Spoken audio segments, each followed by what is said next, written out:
हमारा टॉपिक है equation balancing. तो इसके लिए सबसे पहले देख लेते हैं कि कोई भी केमिकल इक्वेशन होती क्या है। केमिकल इक्वेशन इस तरह से होती है कि सबसे पहले आपके पास एक या एक से ज़्यादा सब्सटेंसेस रिएक्ट करते हैं आपस में। जैसे यहाँ पर मैंने हाइड्रोजन और ऑक्सीजन लिख दिया और ये रिएक्ट करके फॉर्मेशन कर लेते हैं किसी भी प्रोडक्ट की। जैसे यहाँ पर वाटर की फॉर्मेशन हो गई है, सही। अच्छा, अब यहाँ पर मैं इसको लेबल कर देती हूँ। जो भी हमारे पास रिएक्टेंट होता है, यानी जो चीज़ें आपस में रिएक्ट कर रही हैं, वो क्या कहलाती हैं? रिएक्टेंट। और रिएक्टेंट हमेशा कहाँ लिखा जाता है? इक्वेशन की लेफ्ट हैंड साइड पे। यहाँ पर लेफ्ट हैंड साइड पे लिखा हुआ है, सही। और इसी तरह यहाँ पर H2O लिखा हुआ है। ये H2O क्या है? ये प्रोडक्ट है। प्रोडक्ट क्या होता है? जो भी चीज़ हमारे पास फॉर्म हुई है, और प्रोडक्ट हमेशा राइट हैंड साइड पे लिखी जाती है, सही। अच्छा, अभी इस रिएक्शन में कोई कैटलिस्ट नहीं है। कैटलिस्ट क्या होता है? कोई भी ऐसा सब्सटेंस होता है जो किसी भी केमिकल रिएक्शन को स्पीड अप कर रहा होता है, यानी ज़्यादा प्रोडक्ट फॉर्म हो रहा होता है कम टाइम में। तो वो जो कैटलिस्ट होता है वो हम इधर लिख रहे होते हैं, लेकिन अभी फ़िलहाल इस केमिकल रिएक्शन में किसी कैटलिस्ट की ज़रूरत नहीं थी, तो वो अभी नहीं लिखा हुआ है यहाँ पर, सही। अच्छा, ये एक रिएक्शन है। इसी तरह से मैं एक और रिएक्शन लिख देती हूँ यहाँ पर। सपोज़ हमारे पास नाइट्रोजन है और ये हाइड्रोजन के साथ रिएक्ट कर रहा है, और यहाँ पर फॉर्मेशन हो रही है अमोनिया की, NH3 की, सही। तो इसमें भी सेम इसी तरह से होगा कि जो रिएक्टेंट है वो कहाँ पर लिखा होता है? लेफ्ट हैंड साइड पे। तो ये चीज़ रिएक्टेंट हो जाएगी। और यहाँ पर राइट हैंड साइड पे प्रोडक्ट लिखा हुआ है, सही। अच्छा, अब दोनों इक्वेशंस में डिफरेंस कहाँ पे आ रहा है कि इस इक्वेशन में जो एरो है ये बना हुआ है, सही, और इस इक्वेशन का एरो ये रहा। तो दोनों में फ़र्क क्या है कि ये वाला जो एरो होता है, जो डबल हेडेड एरो होता है, ये शो कर रहा होता है कि आपका केमिकल रिएक्शन रिवर्सिबल है। इसको मेट्रिक में ज़्यादा डिटेल में है फर्स्ट चैप्टर के अंदर, मेट्रिक में, अभी सिर्फ ऐसे ही देख लेते हैं। और जो ये वाला सिंगल एरो होता है, ये शो कर रहा होता है कि आपका रिएक्शन इरिवर्सिबल है। इरिवर्सिबल का मतलब होता है कि सिर्फ रिएक्टेंट से प्रोडक्ट की फॉर्मेशन हो रही है। और जो हमारे पास रिवर्सिबल होता है, इसमें क्या होता है कि आपके पास रिएक्टेंट से प्रोडक्ट बन रहा होता है और प्रोडक्ट से वापस रिएक्टेंट भी बन रहा होता है। अच्छा, ये सारी चीज़ें हमारे पास बेसिक्स हैं किसी भी केमिकल इक्वेशन की। अब हम देख लेते हैं कि इक्वेशन बैलेंसिंग क्या होती है। यही चीज़ जो मैंने सेम इधर लिखी हुई है, मैं इसको इधर लिख देती हूँ कि सपोज़ हमारे पास ये रिएक्शन है कि हाइड्रोजन गैस रिएक्ट करती है ऑक्सीजन से, और आगे जाके फॉर्मेशन होती है H2O की। अच्छा, एक और चीज़ मैं बताना भूल गई। यहाँ पर ऐसा होता है कि कभी यहाँ पर लिखा हुआ होता है ब्रैकेट के अंदर छोटा सा G, ठीक है, यहाँ पर भी G, यहाँ पर लिखा होगा कि ये लिक्विड है, सही। अच्छा, तो ये इसका क्या मतलब होता है? यहाँ पर स्मॉल g शो करता है कि जो स्टेट है वो क्या है? गैसियस स्टेट है। इसी तरह ऑक्सीजन भी हमारे पास गैसियस स्टेट है, और जो L होता है ये शो कर रहा होता है कि लिक्विड स्टेट है।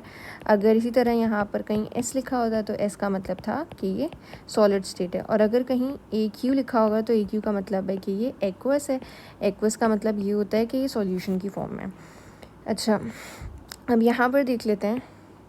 सेम इसी तरह से मैं यहाँ लिख देती हूँ। वैसे इक्वेशन बैलेंसिंग में इसका इतना कोई रोल नहीं होता है। अच्छा, अब यहाँ पर हमें पता है कि ये इक्वेशन जो है ये बैलेंस्ड नहीं है। कैसे पता चलेगा? सबसे पहले मैं यहाँ पर लिख देती हूँ कि ये साइड रिएक्टेंट साइड है, और जो हमारे पास राइट हैंड साइड होगी वो प्रोडक्ट साइड होगी। जितने भी हमारे पास एलिमेंट्स होते हैं, जो भी एलिमेंट्स रिएक्टेंट साइड पे होंगे वही एलिमेंट्स प्रोडक्ट साइड पे भी होते हैं। तो यहाँ पर हाइड्रोजन है, यहाँ पर ऑक्सीजन भी है। इसी तरह यहाँ पर अगर हम देखें तो हाइड्रोजन यहाँ भी है, ऑक्सीजन यहाँ भी है। तो हम इनको एक साथ लिख देंगे कि यहाँ पर हाइड्रोजन है और ऑक्सीजन है। अब यहाँ पर अगर हम देखें रिएक्टेंट साइड पे, तो रिएक्टेंट साइड पे कितने हाइड्रोजन है? हाइड्रोजन के साथ 2 लिखा हुआ है, इसका मतलब 2 हाइड्रोजन, और ऑक्सीजन के साथ भी 2 लिखा हुआ है, इसका मतलब 2 ऑक्सीजन है। तो हाइड्रोजन 2 हो गए, ऑक्सीजन भी 2 हो गए। अब अगर इधर देखें प्रोडक्ट साइड पे, तो यहाँ पर हाइड्रोजन हमारे पास 2 हैं और ऑक्सीजन के साथ कोई नंबर नहीं लिखा हुआ है, इसका मतलब ऑक्सीजन 1 है। तो हाइड्रोजन 2 और ऑक्सीजन 1। अब अगर देखें इसको, तो हाइड्रोजन यहाँ पर 2 है और यहाँ पर भी 2 है, इसका मतलब हाइड्रोजन तो बैलेंस्ड है, इक्वल है। लेकिन यहाँ पर ऑक्सीजन 2 है और यहाँ पर ऑक्सीजन 1 है, इसका मतलब ऑक्सीजन प्रोडक्ट साइड पे कम है, तो ये बैलेंस्ड नहीं है। अब इसको बैलेंस किस तरह से करेंगे? बैलेंस करने के लिए हम कोई भी नंबर यहाँ पर ऐड करते हैं। सपोज़ यहाँ पर हम 2 लगा सकते हैं, कोई भी नंबर लगा सकते हैं। तो वो जो नंबर होता है ना, वो कहलाता है कोफिशिएंट, और कोफिशिएंट हमेशा हम वहाँ पर ऐड करते हैं जहाँ पर कमी होती है किसी भी चीज़ की। अब सपोज़ अगर हम देखें कि ये प्रोडक्ट साइड है, प्रोडक्ट साइड पे ऑक्सीजन की कमी है, ऑक्सीजन यहाँ पर 1 है।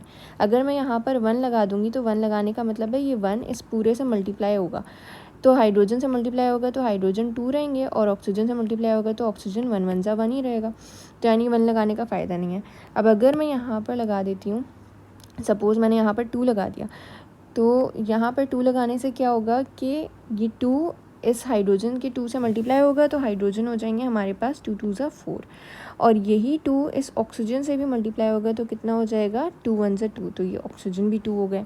अब अगर यहाँ पर देखें तो ऑक्सीजन 2 है और यहाँ भी ऑक्सीजन 2 हो गया, यानी ऑक्सीजन तो बैलेंस्ड है, लेकिन अब हाइड्रोजन बैलेंस नहीं है। यहाँ पर हाइड्रोजन 2 है और यहाँ पर हाइड्रोजन 4 है, तो हाइड्रोजन को 4 बनाने के लिए आप क्या करेंगे कि इस वाले हाइड्रोजन के साथ भी मैं 2 लगा दूँगी, तो 2 लगाने से क्या हुआ कि ये 2 इस 2 से मल्टीप्लाई हुआ, 2 2 ज़ा 4 हो गया, सही। तो अब ये यहाँ पर इक्वेशन बैलेंस हो गई। तो अब जो फाइनलाइज्ड इक्वेशन है वो मैं यहाँ पर लिख देती हूँ, वो आई है हमारे पास 2H2 plus O2 gives 2H2O, सही। ये इक्वेशन बन गई हमारे पास। अच्छा, इसको फाइनलाइज करके लिख देते हैं, सही। इस तरह से इक्वेशन बैलेंस की जाती है।